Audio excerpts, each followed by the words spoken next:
뉴스를 봤는데 중국, 일본 어느 한 곳 성한 곳이 없습니다. 지진으로 인해서 단수, 폭염, 또 폭염까지 겹쳐서 얼마나 많은 사람들이 고통받고 또 폭염에 대해서 더 많은 지진보다도 더 많은 생명을 잃어버릴 수 있다는 경고를 하고 있습니다. 중국도 보세요. 어마어마하더라고. 무서워서 바람에 온 집이 날아가고 차들은 성냥개비처럼 그 물에 휩싸여 나가고 그 두려움에 사로잡힐 수밖에 없는 시대가 아닙니까? 우리가 조금만 무슨 일이 있어도 우리 마음에 두려움이 있는데 그 나라를 보면서 얼마나 두려움에 사로잡혀 있을까라는 생각을 합니다. 사랑하는 여러분, 오늘 본문 말씀을 보면 예수님의 제자들이 배를 타고 가고 가나움이라는 곳을 향해서 갈릴리 바다를 지나 파도를 만나게 됩니다. 그런데 갑자기 바람과 파도를 타고 그 위로 걸어오시는 예수님의 모습을 보고서 그들은 더욱 깊은 두려움에 사로잡힙니다. 오늘 본문 19절의 말씀은 이렇게 기록하고 있습니다. 제자들이 노를 저 10여리쯤 가다가 예수께서 바다 위로 걸어 배 가까이 오심을 보고 두려워하거늘. 같은 동일한 사건을 기록하고 있는 마태복음 14장에 보면 같은 사건을 기록하고 있는데 거기에는 제자들이 예수님을 보고 유령이 아닌가 하여 소리 지르고 공포에 빠졌다 이렇게 기록하고 있어요. 여러분, 우리가 마치 갈릴리 바다 배 타고 건너가던 제자들처럼 우리도 오늘 인생의 항해를 계속하고 있습니다. 우리 삶의 항해 가운데 우리가 뜻밖의 파도를 만날 때 그리고 바람을 만날 때 이런 두려움의 환경, 이런 공포의 상황 속에서 우리가 할 일은 도대체 무엇이겠습니까? 성경은 첫째로 우리에게 하는 말씀은 두려워하지 말라고 가르치고 있습니다. 두려워하지 마라. 오늘 본문 말씀 20절에 보면 예수님께서 두려움에 사로잡힌 제자들에게 주신 첫 번째 말씀은 내니 두려워하지 말라 하신 말씀입니다. 원문에 보면 두려움을 그치라, 두려움을 중단하라 이렇게 되어 있어요. 두려움은 두려워할수록 두려움의 감정에 증폭되는 그런 경향을 갖고 있습니다. 그래서 우리는 일단 두려워하던 것을 내려놓을 줄을 알아야 되는 것입니다. 실상 우리가 알아야 할 것은 우리가 두려워하는 대부분의 것들을 알고 보면 실체가 없는 경우들이 대부분입니다. 우리 마음속에 던져진 그 어떤 허상, 그 허상 때문에 사실 사람들은 더 두려워하고 있다는 것입니다. 여러분, 심리학에서 이런 현상을 가리켜 앵스트라는 단어를 써서 설명합니다.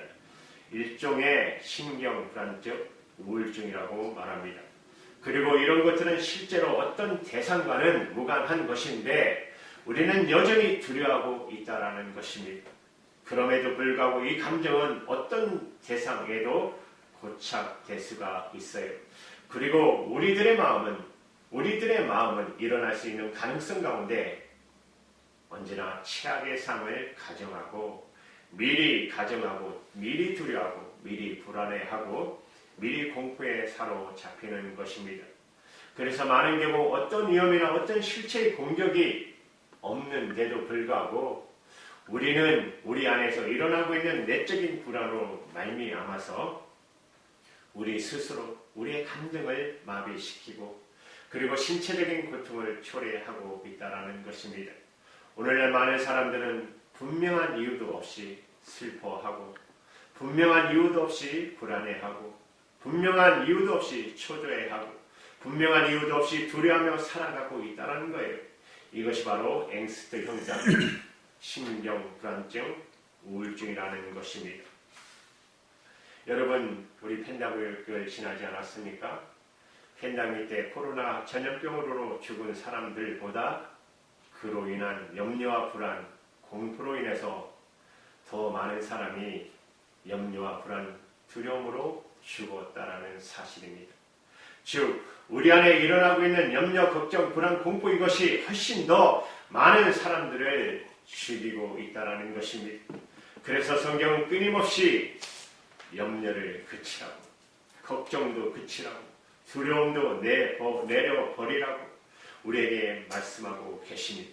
그렇게 해야 할 이유는 우리가 그것을 내려놓을 때, 또 우리가 두려워하던 그 마음의 감정을 일단 중지시킬 때, 그 다음 그 상황 속에서 어떻게 해야 할 것인지를 하나님께서 우리에게 들려주시는 음성을 들을 수가 있기 때문입니다.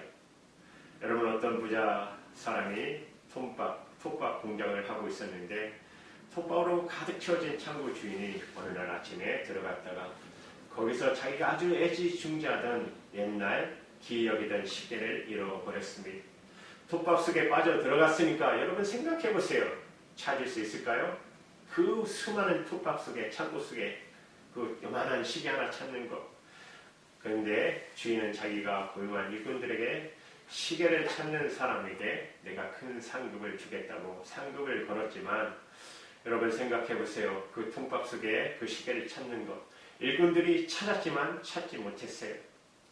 그런데 점심시간에 잠깐 브레이크타임을 갖는데 어린 소녀 하나가 들어가더니 10분 만에 시계를 찾아가지고 나왔습니다.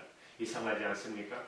신기하고, 그래서 주인이 너 도대체 어떻게 찾았니? 그러니까 너 들어가서 무슨 일을 했기에 이렇게 찾았니? 하니까 그 소년이 무슨 대답을 한지 아십니까? 저는 아무것도 안 했습니다. 그냥 가만히 앉아 있었습니다. 그러니까 째깍째깍 시계 소리가 들리더라고요. 아무것도 안 하고 있었더니 오히려 시계 소리가 들려왔고 시계를 찾을 수 있었다고.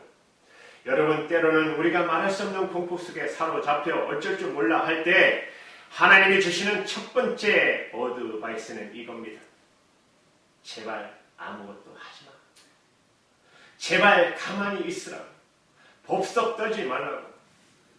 홍해 바다 앞에서 뒤에는 바로 군대가 추격하고, 그래서 두려움에 사로잡혀 이제 꼼짝없이 죽겠다고 생각했습니다. 이 법석대는 중중들을 향해서 모세를 통해 들려오는 하나님의 음성은 뭡니까? 너희는 가만히 있으라. 가만히 있으라고. 내가 하나님 됨을 알지어다. 제발 가만히 있으라고. 그리고 여호와의 구원하심을 바라보라고. 하나님의 구원을 보라고. 이게 하나님의 메시지였습니다. 오늘 갈릴리 바다를 지나며 파도와 바람에 말미암아 두려움에 사로잡힌 제자들에게 들려왔던 주님의 음성, 내니 두려워하지 말라 하는 말씀입니다. 예수님의 음성을 듣는 순간 두려움을 내려놓았습니다. 그들이 두려움을 내려놓는 순간 구체적인 주님의 인도가 시작될 수가 있었습니다.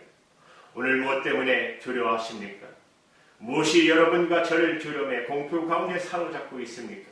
일단 그 두려움을 내려놓으시기를 바랍니다. 그리고 가만히 계시기 바랍니다. 그리고 두 번째 할 일이 있습니다. 그 두 번째는 이제 하나님이신 예수님을 바라볼 수 있어야 하는 것입니다. 하나님이신 예수님을 바라보시기 바랍니다. 여기 본문에 예수님께서 제자들에게 하신 말씀, 내니 두려워 말라. 나야 두려워하지 말라. 나야 내니 두려워 말라는 이 표현이 헬라어 원문에 보시면 이런 단어로 되어 있어요. 에고 에미. 아주 독특한 단어입니다. 에고 에미. 그런데 이 말이 그냥 나야 그런 표현이 아니에요. 이것은 바로 예수 그리스도 하나님 되심, 그분의 신증을 나타내는 아주 독특한 표현인 것입니다. 여러분, 이 단어가 성경에서 처음 쓰여진 곳이 어디냐면 구약 출애굽기입니다. 하나님이 모세를 불렀어요.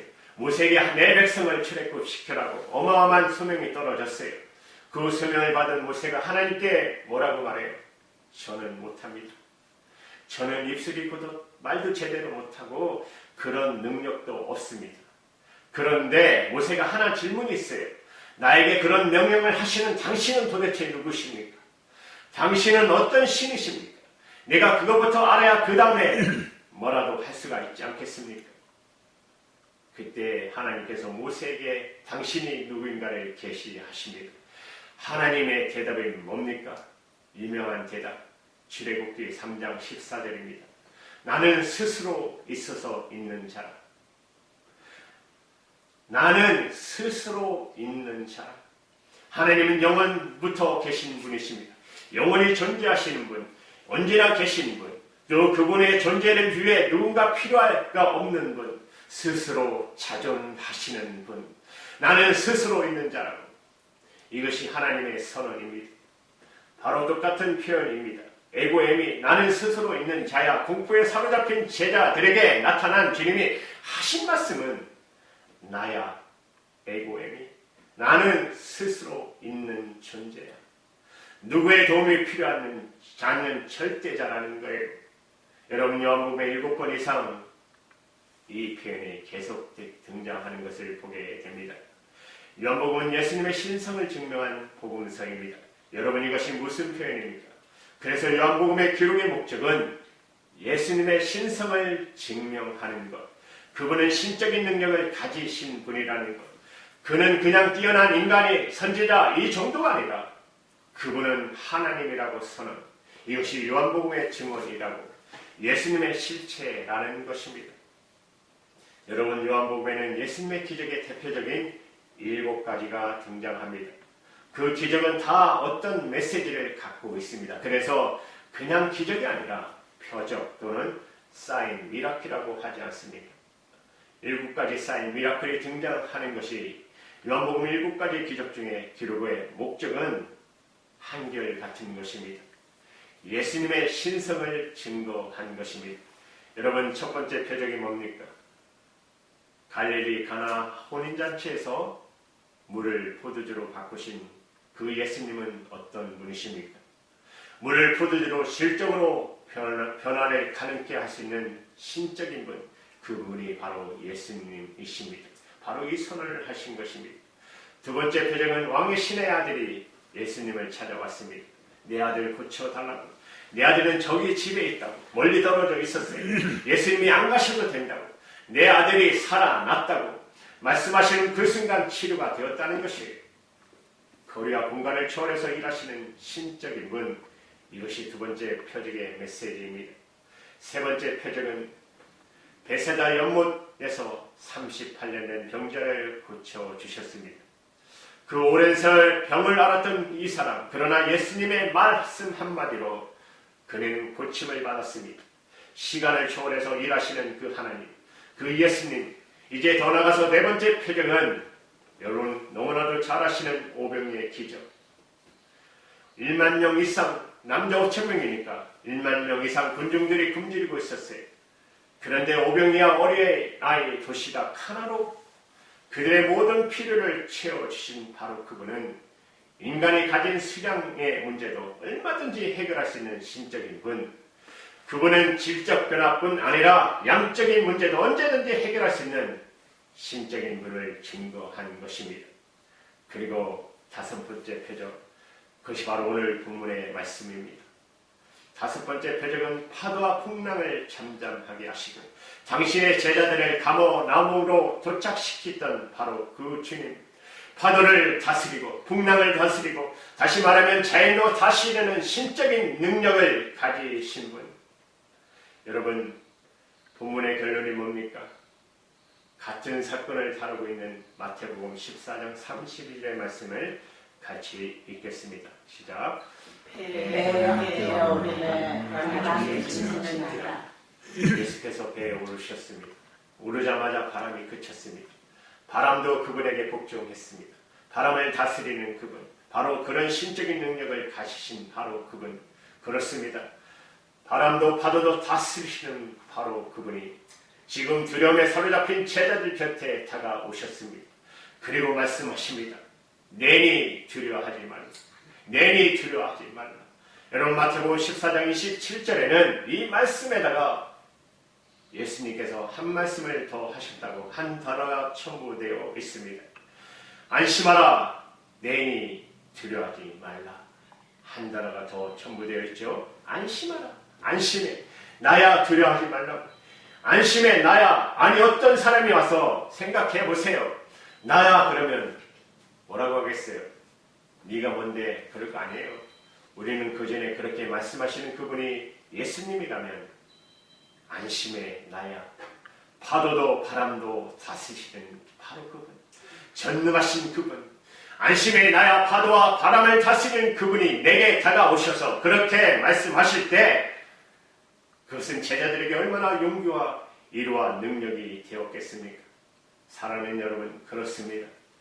우리가 예수님을 바라본다는 것은 바로 그분, 전지하시고 전능하신 신성을 가지신 하나님을 바라본다는 의미인 것입니다. 두려움이 계십니까? 오늘 뭔가가 여러분의 삶을 이어가고 있습니까? 미래에 대한 두려움이 있습니까?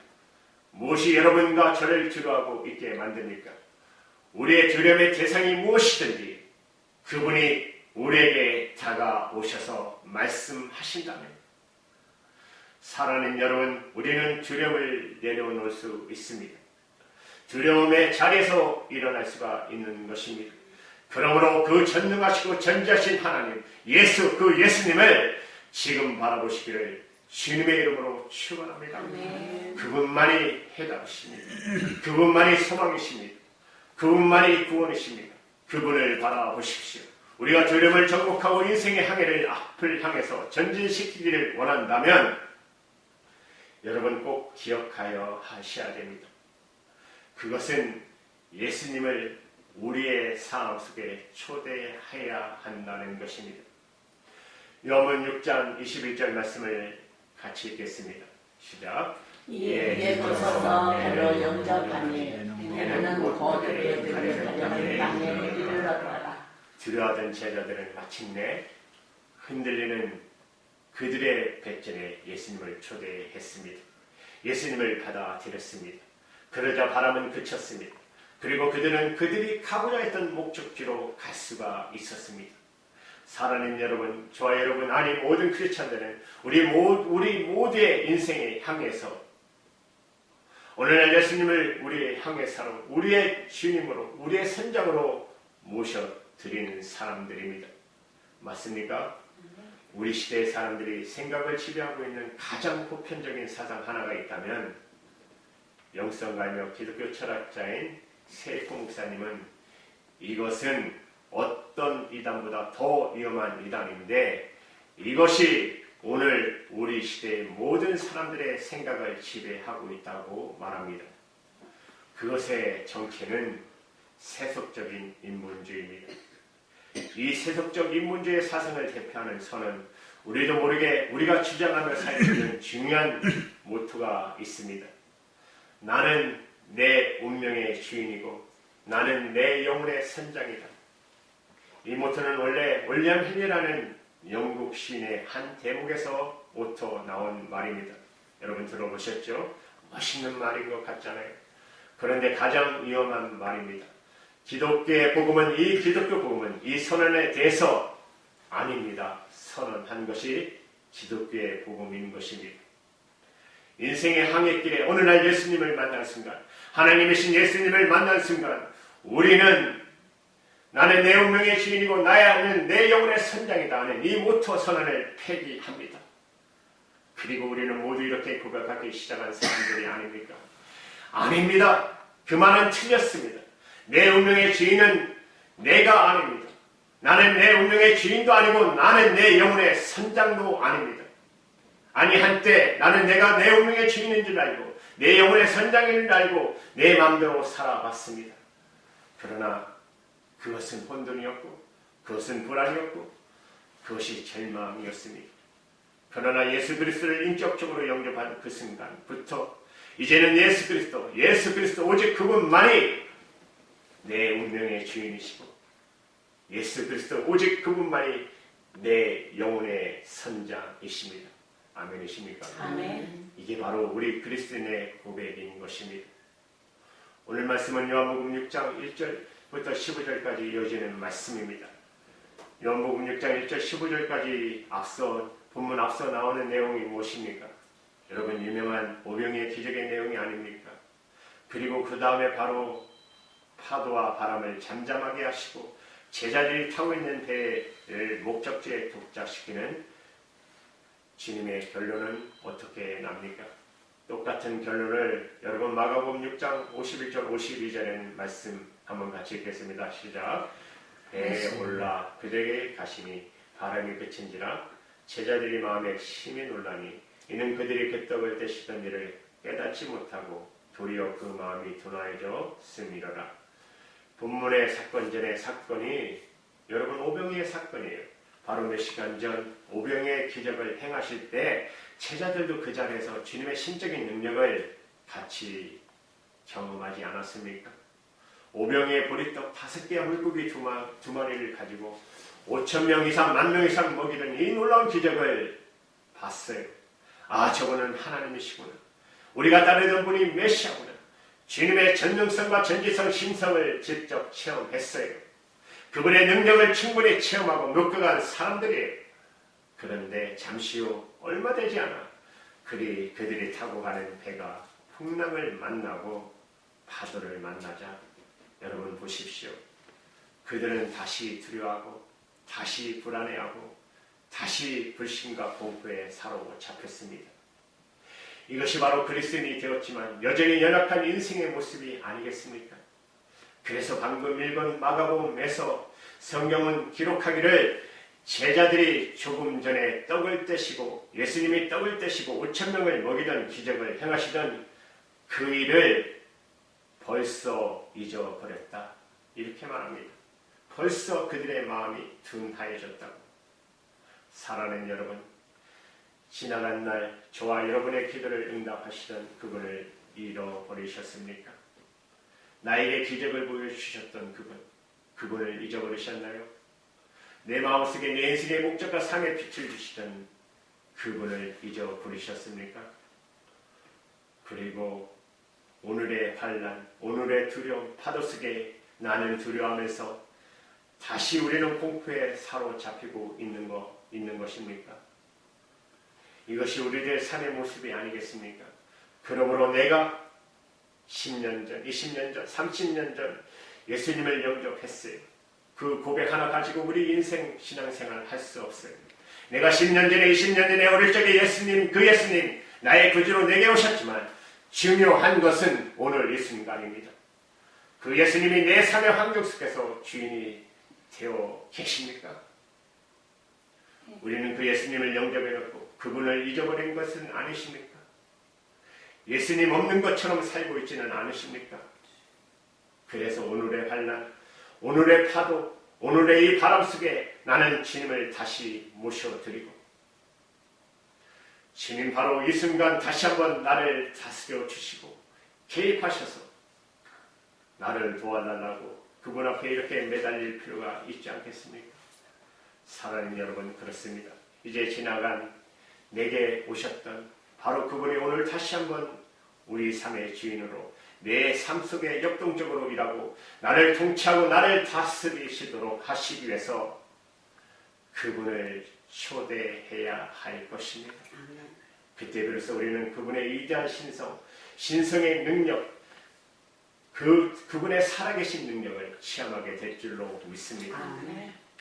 기독교의 최고의 능력은 예수 그리스도의 부활의 승리인 것입니다. 이것이 믿음이라면, 이것이 우리의 믿음이라면, 사랑하는 여러분, 그분이 우리의 삶 속에, 역사 속에 개입하신다면 우리는 어두움을, 두려움을 할 필요가 없습니다. 그때 비로소 우리는 그분의 위대한 신성의 능력, 아니 그분의 살아계신 능력을 체험하게 될 줄로 믿습니다. 아멘. 이것이 우리의 믿음이라면 이제 우리는 어둠 두려워할 필요가 없습니다. 그분이 함께 하신다면, 그분이 우리를 도우신다면 우리는 이제 아무것도 두려워할 필요가 없는 것입니다. 은혜가 여러분과 저와 여러분 가정에게 임하시기를 주님의 이름으로 간절히 축원합니다. 아멘. 하시겠습니다. 하나님 감사합니다.